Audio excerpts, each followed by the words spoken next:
Hello and welcome to the Three Questions podcast, where we dive deep into the world of wealth management and connect you with industry experts. I'm your host, Wayne Baxter, Senior Executive Manager at One Capital Management. Did you know that we're in the midst of the largest intergenerational shift of assets in history?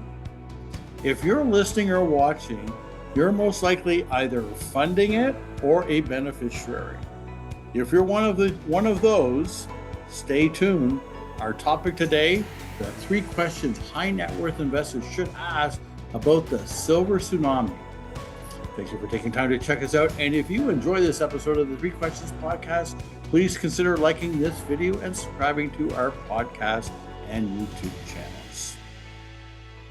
The Great Wealth Transfer represents the largest intergenerational shift of assets in history, as over the coming decades, baby boomers, yours truly included, pass on trillions in wealth to their heirs, primarily Gen X, millennials, and Gen Z. This silver tsunami is accelerating, creating opportunities for wealth building, but it's also creating challenges like tax burdens and most certainly family disputes.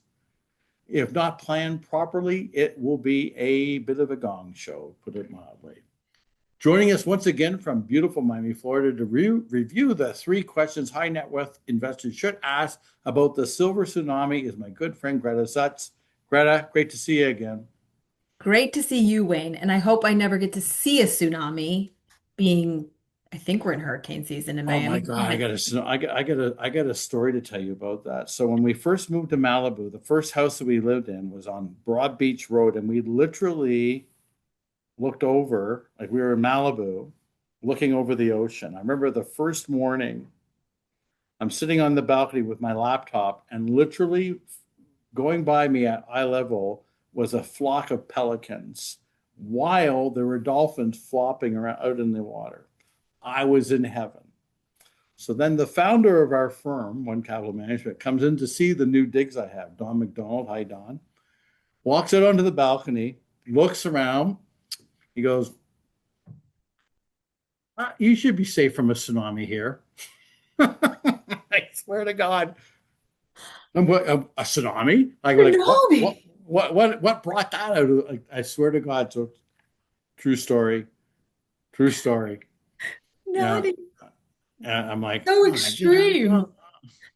well, I mean, it went on from there. I mean, it was probably a year later that another friend of mine mentioned to me this issue about wildfires that I had been sort of oblivious to. So, oh yeah, living in Southern California has its own, we don't have hurricanes per se, although every once in a blue moon we do get a good storm up from the Baja Peninsula. But anyway, here we are.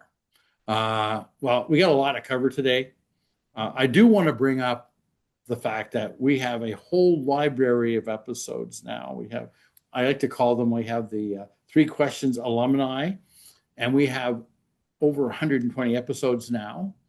And you can find them at www.onecapital.com/3questions.php. I'm going to say this right now. I think we're in what I would call incredible times right now. For descendants of baby boomers, particularly millennials, and no, my dear wife, you are not a millennial. Millennials are expected to receive the largest share of wealth they could experience. I would say it's the best of times, worst of times scenario. And yes, I did read Charles Dickens. They could benefit from significant windfalls while having also to deal with caregiving responsibilities. We've talked about that already in previous episodes. They're likely not prepared for. Let's be clear here. They're going to be dealing with the fallout, the result from poorly constructed estate plans. And I hear war stories about that all the time. They're going to turn siblings into literal rivals. So just your thoughts on that to kick us off here today. I think you said it could. Like when you said could in that statement. Could, not will for sure, but exactly. The could being the variable that this wealth transfer is happening. And is it going to get into the hands of the responsible person in the family? Is that going to create turmoil within the family? And even that shall we call it inheritance or windfall or transfer, doesn't necessarily mean it eradicates anything like a health problem or a long-term care need or something immediate. Estates could take a very long time to settle. There's still a shift in terms of what estate taxes will look like. And also, depending on where you live, what it looks like for the state you're in within that wealth transfer. So, initially, my thought is, oh, how wonderful, how lovely to be one of those people receiving the inheritance. But I've had more clients be stressed by that receival of inheritance, that gift, if you will. They'd much rather have their family than the money, maybe sometimes, a lot of the times. But also, that could come with one parent or family member needing round the clock care, and that inheritance could be gone in a very short period of time. So it's not always peaches and cream, sunny days, rainbows, unicorns. There's still a lot to be planned for in terms of the great wealth transfer. And I think estate attorneys are going to be very busy this year and for future years. Oh yeah, for sure. For me, to stay prepared means there's a need for strategic financial planning, right? To preserve growth and grow assets and care for loved ones. And in my opinion, I think we're literally, Greta, at a pivotal moment in time for investors for them to align family goals with professional guidance, blending insurance protections with comprehensive wealth management strategies to navigate complexities. I'm telling you right now, it's my opinion, winging it won't do. Period. So for high net worth families, strategies like revocable and irrevocable trusts, life insurance, long-term care insurance, diversified portfolios are literally crucial to mitigating risks and ensuring multi-generational sustainability. And I know you have a significant background in this space too, so I'd like to hear just your overall thoughts on that. Well, one place I wouldn't turn to. I mean, I would go there for your pumpkin bread or your banana bread recipe, perhaps, or the latest ice bucket challenge. But please don't turn to the social media outlets, one of the begins of the T, and get your information from a former NFL player who's telling you, do this move, put the kids on payroll, roll it into this. I'm not saying that that isn't true in essence, but I'm not sure I would get my medical information. I wouldn't Google the rash and ask if I'm dying, if you get where I'm going with that. It's And a I wouldn't tumor. it's a tuber. I wouldn't get my financial advice from a content creator in that sense. This is my opinion as a professional with longevity, and I think you would back me up on that. 100%. I would go to the person in your world who is doing your holistic plan. I would get multiple opinions. I wouldn't necessarily turn right or turn left in my family because that situation is different. And I'm not sure I'd want to work with my parents' person. So I would get my own person. I would interview them. I call it the American Idol effect. Get those advisors in front of you and ask them questions. And I'm sure, Wayne, you could do a whole future episode on the right questions to ask when 100%. onboarding your advisor. So you, as the consumer, should really do your due diligence, not using the social media and the sizzle, and really try to understand what is allowable for you. And I'm going to read you one statistic if you'll allow me. I like Sure. to fit everything to memory, but this one I want to get I'm a perfect. data nerd, so hit me. Hit you. A 2025 retiree healthcare cost estimate by Fidelity says that a 65-year-old retiring this year can expect to spend on average 172,500 on healthcare and medical expense in retirement per year. That's a more than 4% increase than 2024. This is not including any long-term care needs. Well, there Are you we go. prepared for that? We did an episode on this a couple months back where we talked about this. And so there you go. Fidelity come up with 170. What were we quoting? Somewhere between 100 and 150. So not going to be cheap. Tsunami So, begins. so why don't we get to our questions? We've been zooming right through this episode here. And today we're discussing the 3 questions high net worth investors should ask about the silver tsunami. Now, Gretta Zutz joins us. She's joining us from Miami, Florida, and she's with the Center of Wealth Preservation and she is literally passionate about helping her clients achieve all their goals. She has a really diverse practice. She does come back from the arts background, right? True. Former dancer, ballet True. dancer, right? True. Also works with CEOs. He's got a broad range of clients, and really happy you're able to join us once again here. So Thank let's you. get right to our questions, Greta. Let's see we can make the most of today's episode here. Question number one. As a high net worth investor in my mid 50s with aging parents, what strategies can we utilize to mitigate the financial impacts of the coming years that could have on my family's wealth? So the impacts that they could have on the family's wealth. I'll start with my areas of expertise, and I'd love for you to add on to this or Okay, interject at fair any enough. point. I may have more questions too, so Hey, be prepared. perfect. Parents are aging. Let's first find any policies they might have where we could pull cash out of those policies. Now, these might be long-term care policies. These most likely would be what's called a traditional or standalone policy. These might be life insurance policies. These very common in the workforce 20 to 30 years ago to have these in group policies that were then purchased and portable outside.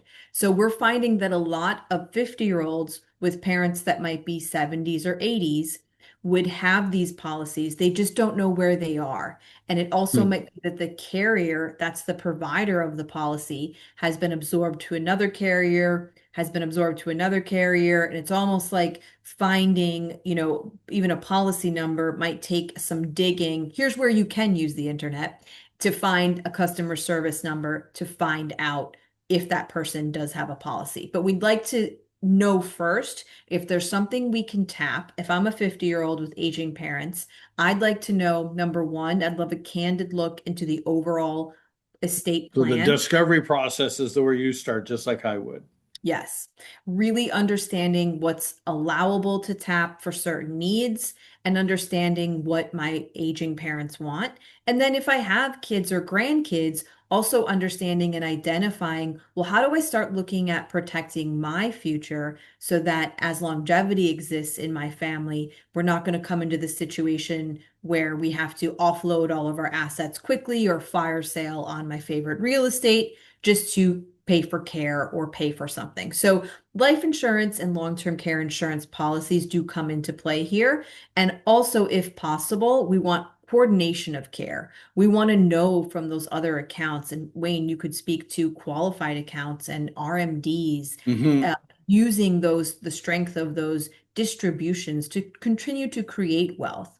But again, 50 is pivotal. 50 is the new, I don't know, 30, but also think about it. If retirement's in 15 years, you could be living another 40 years. So are you prepared within your family at 50, not just for retirement? I would go further. Are you prepared to live and have the best life? We say the three C's: control, clarity, and confidence with your plan. Well, and I don't debate your point about longevity afterwards. And I know we talked about this on a previous episode, and I share this with my clients quite often that, probably three of the biggest financial risks that most North American families are going to face going forward is longevity, number one, right? I used to tell my clients, I still do it, we had to plan for the worst, and they say, well, what's that? And I said, that you live a long time. The worst? Isn't that the good thing? And I say, then you got inflation or the devaluation in the purchasing power of money. And then the one that I know you focus a lot of your time on, which is getting sick and not dying, right? So among these strategies that you mentioned, how do you, Greta, integrate life insurance strategies with comprehensive estate planning, for example? And the idea here is to provide tax efficient protection against rising healthcare costs and asset erosion. Again, that's going to take place during this silver tsunami. It's inevitable. As we're gathering information on these policies, or maybe looking into purchasing these policies, let's look deep into the provisions. So these might be things like chronic illness riders.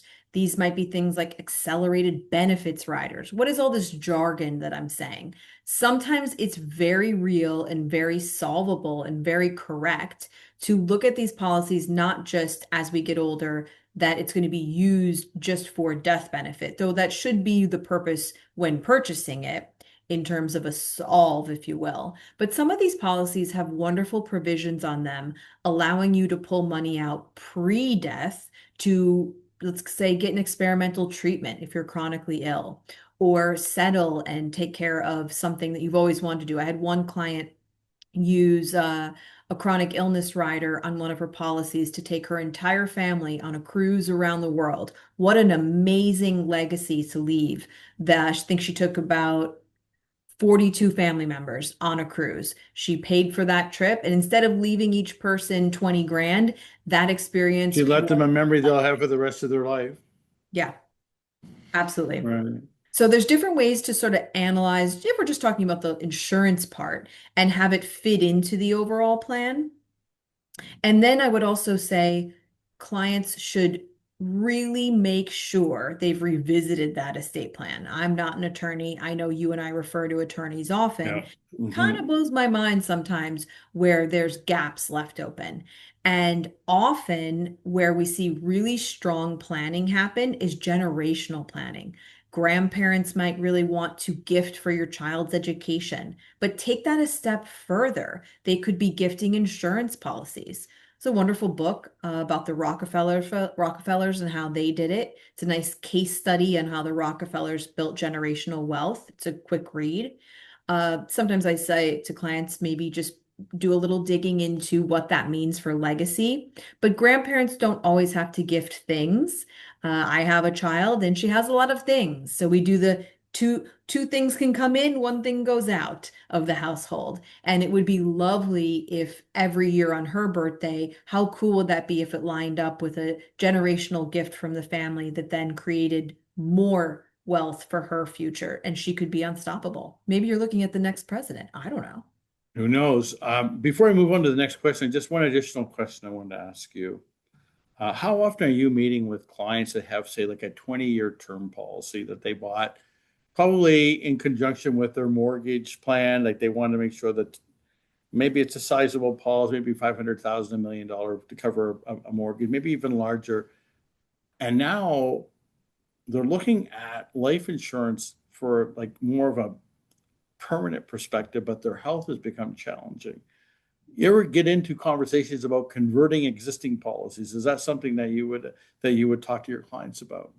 Absolutely. And I think it's very underutilized. And I think it's too often relied on the insurance carrier mails a piece of information. I'm not sure most clients, my clients do, but I'm not sure most clients update their address these days. And insurance companies are wonderful, but there's a lot of archaicness to some of their systems sometimes. So sometimes that letter never gets to the client. The client doesn't even know that they can take that placeholder. Think we used to say rent to own, rent to own. So it's not that there's any equity in that term contract, but it might be that there's convertibility and they won't have to go through the underwriting process. They can take all or a portion of that benefit and turn it into something permanent, potentially even have one of those chronic illness or provisions on it. That changes the game in terms of estate planning. It takes a lot of pressure off the investments or real estate. Also gives them peace of mind because, again, maybe they purchased it, like you said, when they were 30.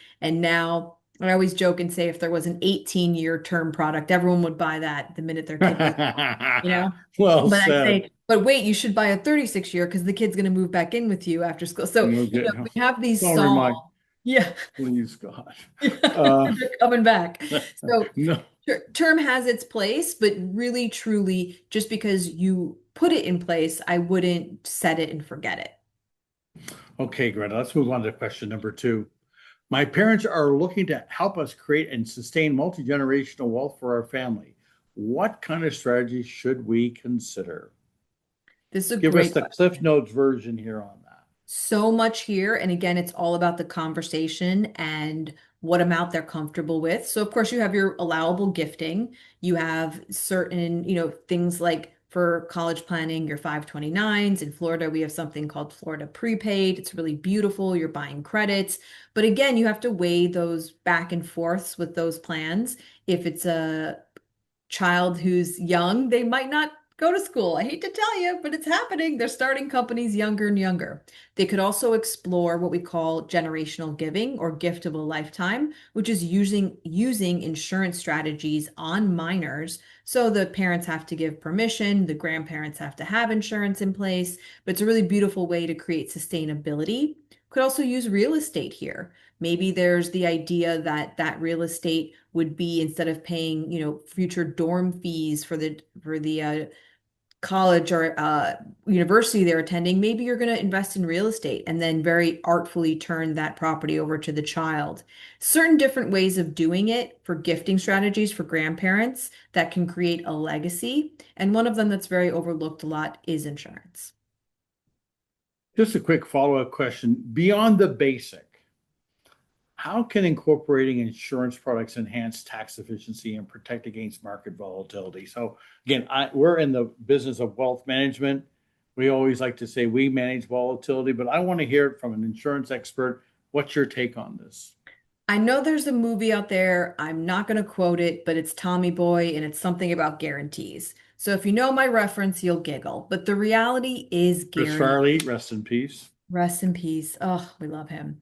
But there's a statement in there and about guarantees. So part of what insurance is going to do in your scenario is give a client peace of mind. We can work backwards. We can solve for what's called a premium or a bill. We can solve for an amount that you want to use to then create a bigger pool of money. What is insurance, but all sharing of risk and future transfer of risk. So And it's using not other people's money. using other people's money. So that idea, we're not going to get into very technical terms here, but you've probably dealt and have seen premium financing, how the wealthy stay wealthy using other people's money. It doesn't have to be that complex for every person, but just the idea that open your mind to what do you really know about insurance to be true, and what do you know to be sort of spent and talked to over the years. We've talked about this before, you and I, the bad diets of the 80s, the bad financial planning concepts of the 80s, or no concepts. It's a very different world today. We have more debt than ever. And also, when you're starting young and you're putting away money for retirement, also think about that other piece of guaranteed future. So backing it up, always having a yin to our yang, complementing, but it comes down to one word, which is guarantees. Gretta Zutz joins us from Miami, Florida. She's with the Center of Wealth Preservation, and she is a financial specialist, passionate about helping her clients design strategies to help protect and grow wealth. Gretta, great to see you here today. Let's get on to question number 3. We're talking about the silver tsunami that is on, well, it's going to be here for the big tsunami. Question number 3. I was born in 1955. My wife was born in 1960. We've saved and invested and just retired with no debt and plan to travel to see grandkids more often. What should we be thinking about now for our financial plan? We can both chime in on this one, but I want you to We absolutely can.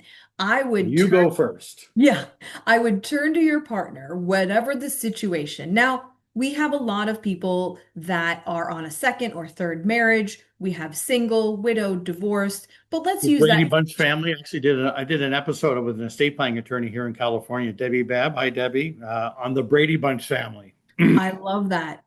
I love that. And we have so many different varieties. If it's a couple of two women, if it's a couple of two men, if it's sort of your traditional male female solve, all those things matter when we're talking about longevity and future. And this scenario that you brought up is so wonderful because I think often we don't look to our partner, if that's the situation, or our family and say, what is the pressure that this would put on their lives if tomorrow I couldn't put on my shirt, put on my jacket, brush my own teeth? If there was an impingement, infirmment, an accident, illness, injury that lasted for a period of time, and I couldn't take care of myself or a cognitive decline, what happens in my world? So it's not about you. It is about the other person. It is about your family. And even if you're a completely selfish person listening to this, you're probably not Wayne's client. But if you are that person, then it is about you.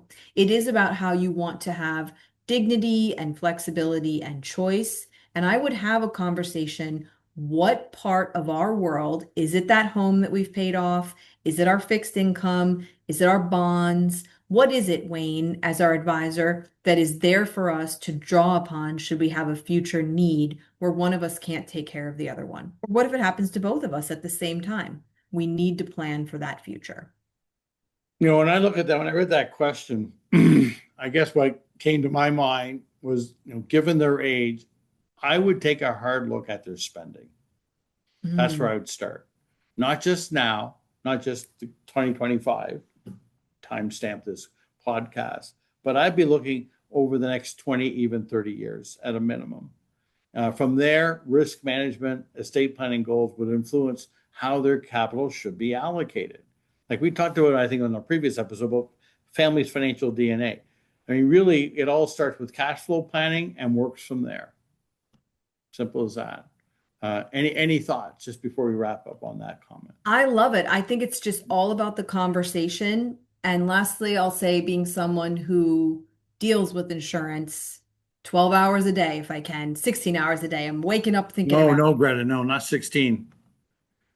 That's where we draw the got line. to have work-life balance. Yeah. But people will often loop things like life insurance, long-term care insurance into the same thing as health insurance or car insurance. Some of these things we've not had great experiences with at claim time, but you really have to ask yourself, what's the carrier? What's the rating? What's the claim process? Where's my agent? Did they just sell me something and leave me? It's really about the follow through and really understanding what you're purchasing. That's where I'll leave it. So as we wrap up this episode, let's touch on the broader picture of the great wealth tsunami, with trillions of dollars shifting to baby boomers from baby boomers to their kids and grandkids. How do you see this impacting millennials and Gen Z in particular? Let's talk about a huge thing out there that's very real, student loan debt. And we thought it would be forgiven, and then it's not forgiven. All these different things are happening. So if I'm a millennial, maybe I have $240,000 of student loan debt, but That I'm they're going to going to have a have to wealth pay off transfer. now, by the way. hmm Yep. So that idea that you might have future inheritance, you might have great wealth transfer, but it's very rare, and you can tell me otherwise. There's not always a candid uh trueness about what's happening. I'll have clients say to me, we're doing some insurance planning for them, and they're like, oh, I don't need to do any of this. I'm probably getting $1 million. I'm like, probably? Or like, Yeah, we're not planning for no. that. So the idea Bad that, karma, Greta. yeah, Bad karma to count for money that you haven't received no, yet. no, no. And just the idea that there's just it's so hard to have the conversation. I'm reading a book right now all about caring for family, and I'll tell you the title of it if anyone cares to buy it. I'm sure I bought all the copies on Amazon already. The Family Caregiver's Manual. I mean, most people would probably put them to sleep, so it's great if you have insomnia. But the idea being putting a whole kit together for when and if something happens, putting together a hurricane kit, putting together a tsunami kit. We do this so often to protect our homes. We have, our batteries and our lights and our flashlights and our backup food and our water. But have we done that for our financial picture? That's really what clients need to think about today. Well, let's just consider a little bit further down on this conversation here. You know, I think you talked about planning as something that's hugely important when you're working with your clients, but there's more to consider. There's more to consider as well, just from your standpoint as an advisor. Uh, again, I want to just talk a little bit more about this wealth tsunami as a reality going forward. I think Oh, tsunami is so big of it's such a great word because it is it's going to be a wave. It's going to be unprecedented. We have never seen this before. We've never been up against 75 million Americans turning 65 all at the same time with lower and lesser resources while also transferring wealth. But what does that really mean? So it's going to be such a shift because we actually don't have any litmus test for it. Prior generations, longevity, we know these statistics that maybe you retired, worked from a job, had a pension, lived a few years and passed on. Well, now you're retiring and there's 10, 20, 30, 40 40 years of still years. longevity. Exactly. Still coming into the picture. So, though the great wealth transfer is very exciting, the silver tsunami part is what's being sort of phrased as we don't know what the pressure is going to be on the system. I recently took a continuing education class for my long-term care, and the opening sentence was some states might consider denying divorces if they believe the purpose of the divorce is for look back planning to get long-term care. I mean, that statement is continuing education. That says it all. Whoa. So it's not going to be as easy as it once was to hide or look back and shove away and get rid of assets as it was. And it's going to be a whole different generation. We have to, as you say, plan. We really have to have the current generations and the upcoming generations look at their psychological approach to money and just sort of shift. Because this tsunami is coming, it's going to take a lot of resources. It's going to take a lot of real estate to build the facilities to house the tsunami effect. And I love my family. I'm not sure I want all 4 grandparents moving back in with me right now. I'll say that on record. And I love you all. I hope you listen. But I'm not sure I could handle that psychologically. And we talked about this on another episode, that force will have ripple effects. So there's really two roads you can take. One of them is do nothing, ignore, kind of cower, head in the sand, and wait, hope for the best. That's the plan. It's a hard no from this end. Or the other one is to work with professionals and have every single thing answered. It's not that scary once you start, I promise. Okay, Gretta, for those who want to learn more, what is the best way for families to start the conversation and how do they reach you? Now, I will note right here that on the screen, for those who are watching on the website, they can see your name, contact information, all of that. But we have lots of folks that are listening on Apple, on Spotify. So they're driving in their cars or they're at evening and night with listening to their iPhone or whatever device they're listening to. How can they find you? How can they reach out to you? I direct everyone to LinkedIn because LinkedIn is always fabulous. You can even use the book a meeting function. You'll get me, not someone on my team. So Gretta Zutz, GrettaZutz, or Zed, as you say, Wayne. You can also find me through email, grettazutz@financialguide.com. Thank you, Wayne. Gretta, I want to thank you so much. We had a great time having you on the podcast. I'm sure we're going to have you back again. Gretta Zutz joined us today from beautiful Miami, Florida, and she is a financial specialist with the Center of Wealth Preservation. Gretta, thank you very much. Great to see you. I look forward to bringing you the 3 Questions podcast, and I hope you find them educational and informative. Please consider liking this video and subscribing to our podcast and YouTube channels. And to receive a notification when our latest episode has been posted, please click on the notifications bell. Lastly, to schedule an online Zoom consultation with me to discuss your wealth management needs, please click on the link in the description box below, www.onecapital.com/meet with Wayne. Thank you, and we will see you soon.